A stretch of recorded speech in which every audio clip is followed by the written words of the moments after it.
This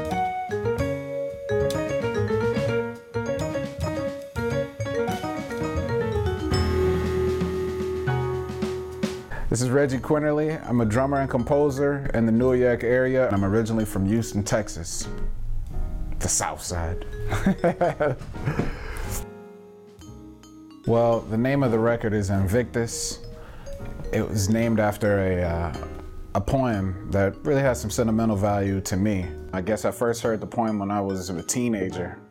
Started off kind of like as a punishment. My mom sent me to the library. I might have been messing up in school or something like that. And then, you know, she dropped me off at the library and told me to basically learn this poem. And it wasn't until like years later, I was sitting having dinner with somebody a lot older, and they started like saying a couple of lines from the poem, like the first couple of lines. And I just kind of chimed in with them and ended up finishing the whole poem.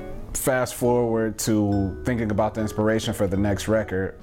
Some of the lines from that poem kind of became the inspiration. So like the last two lines of it are, I'm the master of my fate, I am the captain of my soul. I really believe that, I guess in light of all of the things that are going on in today's music market and just art, how art is viewed in general, I think the underlying sentiment is the creators are gonna create. That's what we do, that's what we have to do. So regardless of what's going on, it is our charge and our mission to always create art. I mean, it might not be appreciated now, it might be appreciated far, you know, many years from now, we might never see, but we still create it for them. You know, I'm always checking out music that came out even before my grandmother was born. And I think that to really, in the spirit of Invictus, to be the master of your fate and the captain of your fate and the master of your soul, the master of your soul, the captain of your fate, one of the ways.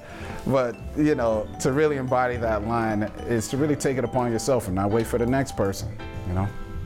We wanted to just put the music with it and find a way to convey a certain soulfulness in this project that was in the last project. So it's really kind of a continuation, you know, in a sense. But it's always something new.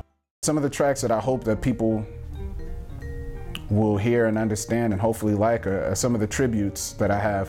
One of the tributes is to a mentor and a teacher of mine that's no longer here. His name is Lester Grant. He was one of my first teachers in Houston, Texas.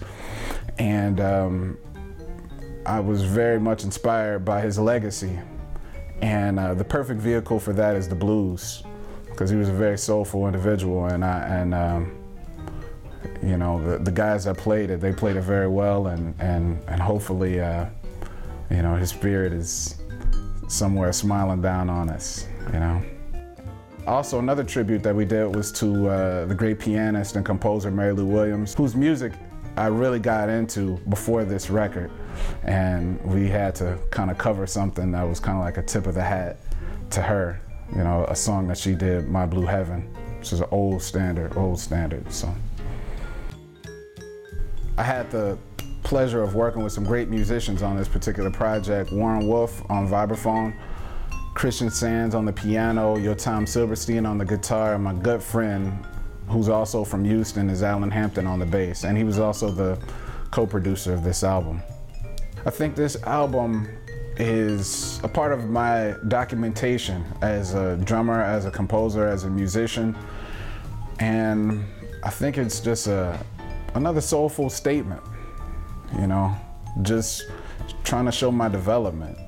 Maybe the older that I get, the more I try to think, you know, I think about that same question. What is your style? What is your philosophy? Well, first off, I'm beginning to embrace that something that I've known for a very long time. I mean, just because it's the drums doesn't mean that you have to play them loud. You know, that's one of the things that I'm really learning to embrace, that I have embraced for the past, at least the past 10 years. So just trying to find a lot of subtlety in rhythm and finesse, and still being able to be locked into a groove. But it's almost just like words. Sometimes when you shout, people aren't really listening. But if you whisper something, that same thing, you go the other way. If everything is loud, and then you start talking a little softer, and then people start to listen that much more, like, what's going on? Oh, did something change? And I think that's kind of my approach with the drums. Always trying to hold the groove, but not necessarily be bound by it. I'm still coloring and I'm still trying to provide texture for the people that I'm playing with, but really knowing the weight of my instrument. There's times when I can be overbearing, but then there's times when I want to be a little more understated. And I think as a drummer and a composer, I'm in this phase of letting my sound blend in with the overall composition. So it's not about showcasing this hot lick or something like that. It's like playing what the song requires. I guess what my overall goal, what I would really like to come across is when people hear this, the last thing that they think is a drummer wrote it. I want it to be had that much of a lasting impression, just like, oh wow, that's a nice song. The drummer wrote that? Oh snap.